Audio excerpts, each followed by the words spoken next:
안녕하십니까. 쉽게 배우는 조직신학 202번째 시간입니다. 예수 그리스도의 재림과 천년왕국에 대한 후천년설의 입장은 전천년설과 반대입니다. 이 이론을 아주 간단하게 말하자면 종말에 있을 천년왕국 이후에 그리스도의 재림이 있다입니다. 후천년설을 다룰 때 두 가지 형태를 구별하는 것이 필요한데 초기에는 천년왕국이 성령 하나님의 초자연적인 영향력을 통해서 실현될 거라고 생각했고 후기에는 그것이 자연적인 진보 과정을 거쳐서 올 거라는 생각으로 바뀌게 되었습니다. 오늘날 많은 사람들이 현대주의를 후천년주의로 착각합니다. 그러나 이 둘은 전혀 다르죠. 현대주의자들은 그리스도의 가시적인 재림을 믿지 않습니다. 고로 여기서는 기독교 안에 있는 후천년주의의 입장만을 다루도록 하겠습니다. 전천년주의자들은 천년왕국 이전에 그리스도의 재림이 있을 거라고 생각했습니다. 16세기와 17세기 동안에 화란의 개혁파 신학자들 중 몇 사람이 전천년주의자들의 두 가지 핵심 개념을 부인하면서 후천년주의를 주장했습니다. 그들은 그리스도께서 1000년 동안 이 땅을 다스리기 위해서 육신을 입고 오신다는 것을 부인했고 그가 오시면 성도들이 부활해서 그와 함께 천년왕국에서 다스린다는 사상을 부인했습니다. 먼저 로레인 베트너의 말을 빌어서 후천년주의를 간단히 요약해 보겠습니다. 하나님의 왕국은 지금 복음 전파와 각 개인들의 심령 속에 역사하는 성령의 구속적인 사역을 통해서 이 세상에 확장되고 있다.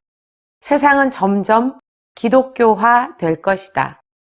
그리스도의 재림은 천년기라고 부르는 의와 평화의 긴 시대 끝 무렵에 이루어질 것이며 그리스도의 재림에 따라서 부활, 심판, 그리고 천국과 지옥의 영원한 삶이 있게 될 것이다.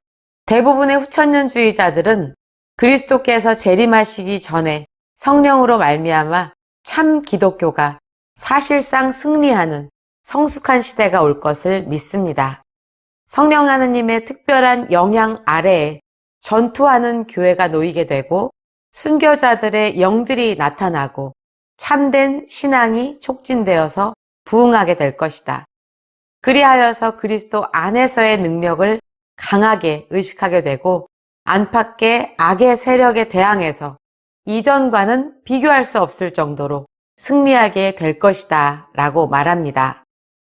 두 번째로 후천년주의자들은 세상이 복음화되고 유대인들이 한꺼번에 회개하고 돌아오며 교회가 순결하고 하나 된 후에 그리스도께서 재림하신다고 말합니다. 전 세계를 향해 뻗어나가는 복음은 엄청난 효력을 발휘하게 되어서 예수 그리스도의 교회를 위한 풍성한 복의 시대가 시작될 것이다 라고 하죠. 지구상에 사는 대부분의 사람들이 복음 전파를 통해서 점차적으로 기독교로 개종하게 되며 현 세대는 점차 천년기 세대로 들어가게 된다는 이 견해를 가지는데 그 안에는 그리스도인은 물론 유대인, 이방인 모두를 포함합니다. 그들은 로마서 11장의 말씀을 유대인의 정치적 왕국의 회복으로 해석하지는 않지만 미래의 유대민족이 대규모로 개종하게 될 거라고 해석합니다. 이 그리스도인의 원리, 복음의 원리들이 모든 나라와 개인들에게 받아들여짐으로 말미암아 죄가 완전히 제거되는 것은 아니지만 최저의 상태로 감소할 것이며 정치, 경제, 사회, 문화의 삶이 엄청나게 개선될 거라고 말합니다. 그들은 세상의 모든 사람이 그리스도인이 된다는 의미를 말하는 것은 아닙니다. 또 세상의 모든 죄가 사라져버린다는 의미로 말하지도 않습니다. 그들이 죄에 대해서 말하는 것은 매우 적은 양으로 감소될 것인데 그 이유가 기독교의 원리들로 말미암는다는 견해입니다. 세 번째로 후천년주의자들이 보는 대배교의 시기는 의견이 엇갈립니다. 어떤 이들은 대배교가 황금시대 이전에 있을 것으로 믿고 좀 더 다수의 후천년주의자들은 대배교가 나중에 있을 것으로 믿습니다. 절정기의 교황권을 대배교로 보는 이들도 있고 종교개혁이 황금시대를 도래하게 한 사건의 시작이다 라고 믿는 견해들도 있었습니다. 사단이 노임을 받는 일을 묘사하는 요한계시록 20장 7절로 10절 말씀에 근거하여 천년기가 끝날 무렵에 그리스도가 재림하시기 전에 제한적으로 악이 나타나게 될 것이라고 말합니다. 그러나 사단의 노임과 교회를 향한 사단의 공격은 그저 잠깐이며 교회에게 어떤 피해도 주지 못할 거라고 해석하고 있습니다. 천년기에 대해서 유일하게 언급하는 곳은 요한계시록 20장 1절로 6절입니다. 첫 세 절은 사단이 천년 동안 결박될 것을 묘사하고 다음 세 절은 어떤 사람들이 천년 동안 그리스도와 함께 살면서 통치하게 될 것을 묘사합니다. 벤자민 워필드는 후천년주의의 입장을 가졌는데 이 구절을 현재 교회 시대 동안에 사단이 결박당하고 있다.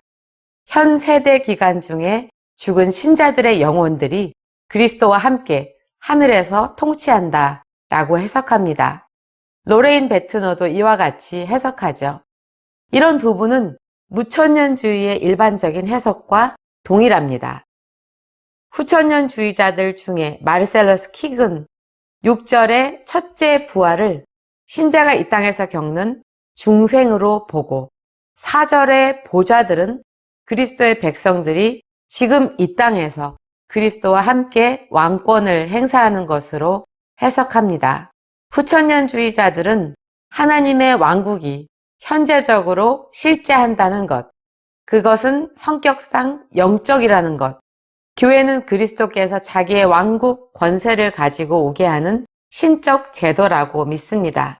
이런 면에서도 무천년주의와 뜻을 같이 하는 부분들이 많이 있습니다. 이런 천년 왕국 이후에 재림이 있고 부활과 심판이 있고 영원한 왕국이 있을 거라는 것이 이들의 견해입니다. 오늘은 후천년주의에 대해서 간단히 살펴보았습니다. 다음 시간에는 무천년주의에 대해서 알아보겠습니다. 오늘 강의를 마칩니다. 뉴욕 핸더슨 신학교의 이드보라였습니다.